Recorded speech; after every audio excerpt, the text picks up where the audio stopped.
NBC Sports Bay Area 49er analyst, Rod Brooks. Rod, how are you today, sir?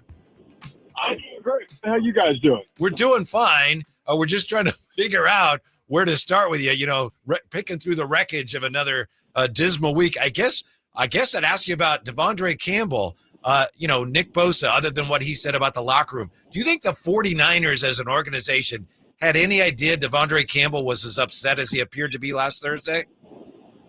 They had zero idea. I mean, that literally caught everybody off guard.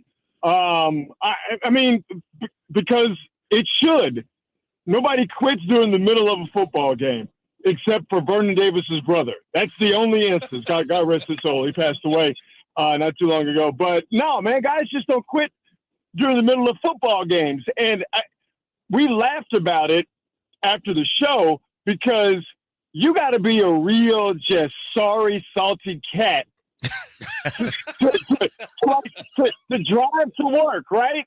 Put on the work uniform, stand in the rain while you watch the guy who naturally is going to come back and get his job, come back out and from the first defensive snap, make the first tackle of the game, finishes the second leading tackler, and you standing there in the rain like, no, I'm going to quit. So it's dumb to go to work, put on the uniform, stand in the rain and quit. And then you cost yourself like over $500,000 because they suspended him. Like it's nothing to respect because he quit on his team. He quit on his team mid-game, and then he cost himself $500,000. Like, you want to talk about hustling backwards. He was hustling stupid. He cost it. But here's that, Rod, and I'm gonna be this guy right now. I'm gonna be this guy. Nick Bosa said, hey, we noticed something in the locker room. Don't you think Kyle would have known or should have known that this dude was pissed off, this dude was angry? Like, don't you think during the week Kyle would have gone to him and said, hey, man, we probably aren't going to use you this week, or, we got Dre back, so your snaps are going to be limited. Like, it seemed like, De'Vondre was stewing on this, and Shanahan had no idea. Well, he had no idea because head coaches don't get down like that. Like, he's like that's for his position coach to talk to him about. And I'm pretty sure the linebackers coach, I'm pretty sure they had some type of conversation, but I don't even know how much conversation you have since everyone knows that Dre Greenlaw's back. He's going to get his job back the way he got it. Like, look at the Christian McCaffrey situation. He comes back, he gets his job back immediately. But Jordan Mason didn't trip on it. You know what I mean? Like, that's part of the deal. And De'Vondre Campbell, to his credit, had the best game of his Niner tenure against the Bears. But before that, I hesitate to call it mid. It was not good, especially when it came to him in pass coverage. So, there's some common sense on his part. I'm almost certain that his position coach, his linebacker coach, had speak with him about that. Head coaches don't get involved in that kind of granular stuff, especially when you're an offensive head coach. You're not going to get involved in like, hey, man, the old cat's coming back for his job, so you got to sit. How do you feel about it? Like, it's not about how you feel, man. It's the National Football League, and that's just the way it works. So I don't put that on Kyle Shanahan. That's all on De'Vondre. You quit on your team, dog. That's all on you. It doesn't matter whether you got a heads up or not about it, which you don't necessarily deserve a head up from the head coach because that's not how pro football works. Rod, how do you think the team's going to look different the rest of this sorry season on the field, that is? They're going to look different by how they've looked over the last couple of weeks defensively. And this, because now it is to talk about next year. Yeah. You want to talk about next year? Everybody's going to be talking about Brock Purdy because quarterback, we overvalue the position. It has importance. But two guys that need to come back showed why they needed to come back. And I'll start at safety. Talanoa Hufanga, the game he had off the rip against the Bears and how he immediately made the back half of that defense, that secondary better, how he made other guys better in that position group, and the way he's played over the last couple of weeks, you definitely bring him back. And the same thing for Dre Greenlaw. And if you have your all-pro safety, Dre Greenlaw, and a healthy Nick Bosa for the entirety of the season, that defense looks differently. Now, I don't know if that means that all of a sudden they're in the thick of a playoff race. Obviously, it really has no bearing on the offense. But, man, those two guys and the job they do individually and what they mean to that defense, the Niners were winning a Super Bowl until Dre Greenlaw blew out his Achilles tendon.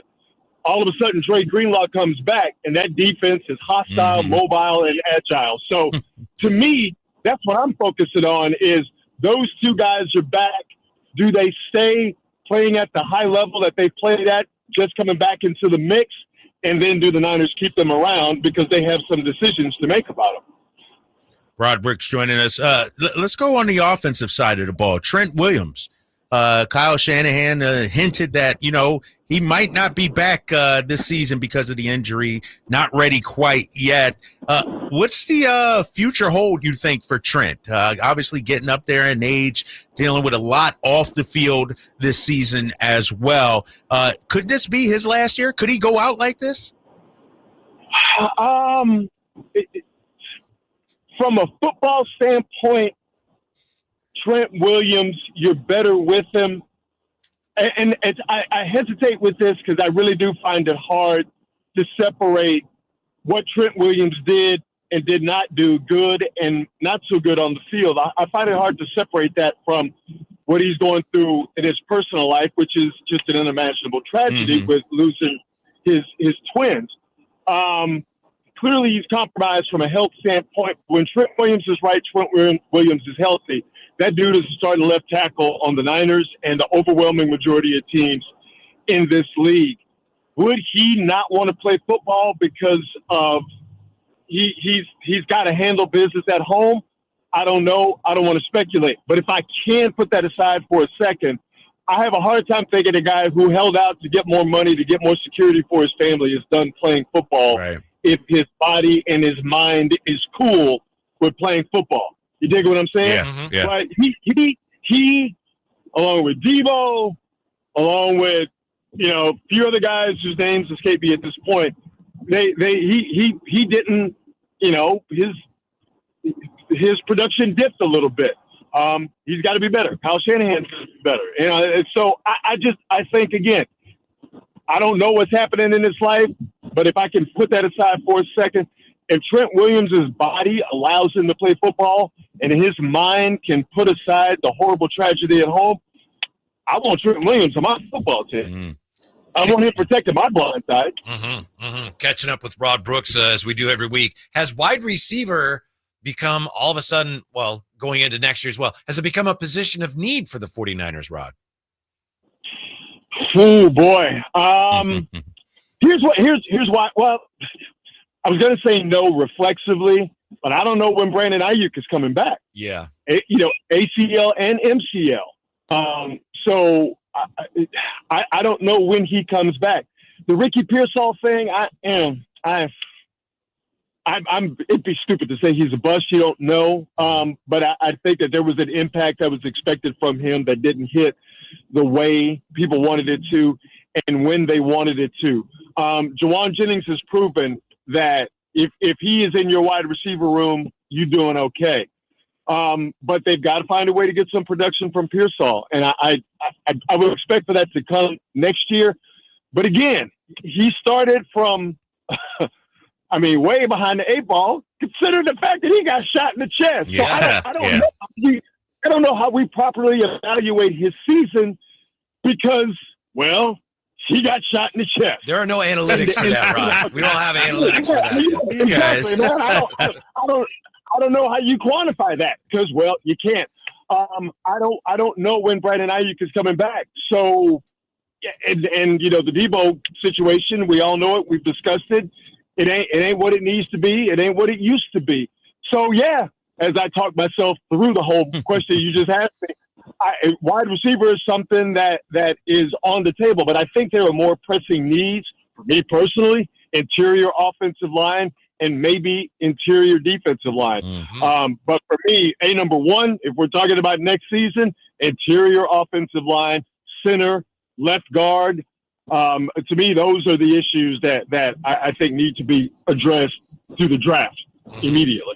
Rod, what is there left to be accomplished, I guess, these last 3 games? What's the takeaway for this team over these last 3 games? What do they, want to get out of these last 3, outside of obviously winning the games? Hey, how much fight you got? This has been a season where injuries have completely and totally wrecked this team. Self-inflicted wounds have completely and totally wrecked this team. And I'm ranking these in order of sort of importance. Injuries, self-inflicted wounds, and other teams have G'd off on the Niners. You know what I mean? Like, when Arizona beat them a few weeks ago to kind of start the decline, there was Arizona like, no, we going to get a piece. The Rams celebrating like they won the division last week by beating the Niners. Like that, that was huge for them. The Bills G'ing off on them. Teams see the Niners now, they see them as food. You dig what I'm saying? And so are you going to go out like that these last 3 weeks, knowing that there's nothing at stake, even though they're still mathematically alive, but knowing that there's still nothing at stake, you're not going to get back to the Super Bowl. You're not going to get a chance to avenge their very painful loss. You going to let the circumstances define you? You going to let other teams just kind of push you around? Or you going to show in those last 3 games as an individual player and as a collective group, are you going to show that, this is a bad year, full of bad circumstances and full of, at times, bad play by us as the Niners, speaking for them? Are you going to let that define you, or are you going to go out there and play some ball? I think it's the latter. I think you got to go out there and play some ball, but we don't know that until proven otherwise, because what you can't do is go to Miami and get run out the building by the Dolphins, who I'm sure are having the exact same conversation we're having right now. Rod, I know we're going to talk to you again. I don't know, we may miss you next week with the holidays. In case we do, just want to say happy holidays to you and yours. Hope you have a great holiday, and really, really appreciate all you've done for us this year. We have a great time with you. It's a lot of fun. We learn a lot, pardon me. So thank you, Rod. Have a great holiday season, sir. Hey, man, I appreciate the kind words. I appreciate the chance to get to chop it up with you guys. I appreciate, getting to know you, seeing Drapes down at the shop at NBC Sports Bay Area in California. And, next week, if we could do it, great. If not, do it going forward, fellas. But it's always a pleasure to hang out with you, man. I mean that from the heart. Thank you, Rod. All right, Rod. All right, Rod, be good, man. We'll see you.